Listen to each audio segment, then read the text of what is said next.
Määritetään tutkittavan aineen tiheys ja laaditaan työstä ohjeiden mukainen työselostus. Tässä työssä määritetään vanhojen kolikoiden avulla kolikkoihin käytetyn metalliseoksen tiheys. Tätä varten mitataan kolikoiden massa ja tilavuus.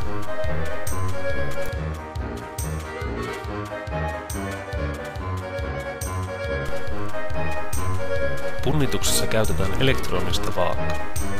Punnitaan 1, 2, 3, 4, 5, 8 ja 10 kolikkoa ja niiden massa. Taulukoidaan tulokset. Merkitään punnitustarkkuus ylös.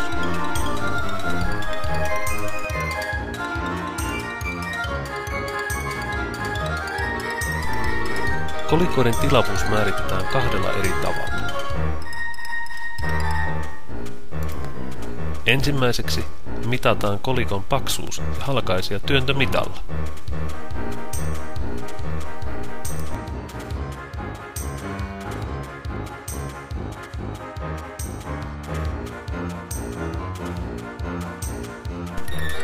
Eli ensiksi esimerkiksi kolikon paksuus. Muista tutustua ensin, kuinka työntömitan asteikkoa luetaan. Ole tarkka.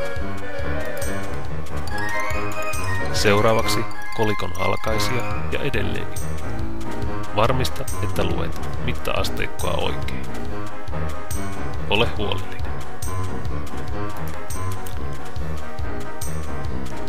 Eli siis hieman perusmatematiikkaa. Lasketaan kolikon tilavuus käyttämällä ympyräpohjaisen lieriön tilavuuden laskukaavaa. Eli tilavuus on sama kuin pohjan pinta-ala kertaa korkeus.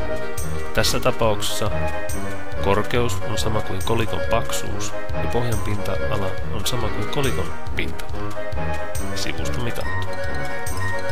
Eli tämä pinta-ala on sama kuin pi kertaa kolikon säteen 4 kertaa kolikon paksuus. Pi r toiseen kertaa h.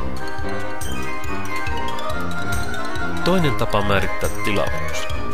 Määritetään tilavuus mittalasin avulla tutkimalla kolikon syrjäyttämän veden määrää. Otetaan mittalasi.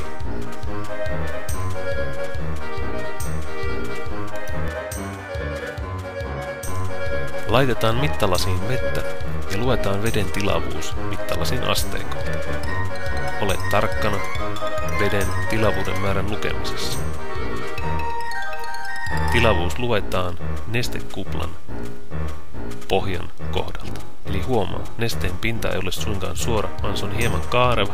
Ja tilavuus luetaan kaarevuus pisteen alimmasta pisteestä. Pudotetaan mittalasiin yksi kolikko ja luetaan mitta-asteikolta, kuinka paljon vedenpinnan korkeus nousee. Tästä erotuksesta saadaan laskettua kolikon syrjäyttämän veden määrä, eli siis kolikon tilavuus. Tämän jälkeen sama mittaus toistetaan 2 kolikolla, 3 kolikolla, 4 kolikolla, 5 ja niin poispäin, kunnes ollaan päästy 10 kolikon määrään. Kaikki tulokset kirjataan ylös.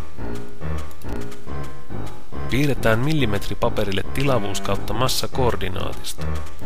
Asetetaan saadut havaintopisteet koordinaatistoon ja piirretään kuva, eli siis tässä tapauksessa suora näiden pisteiden kautta.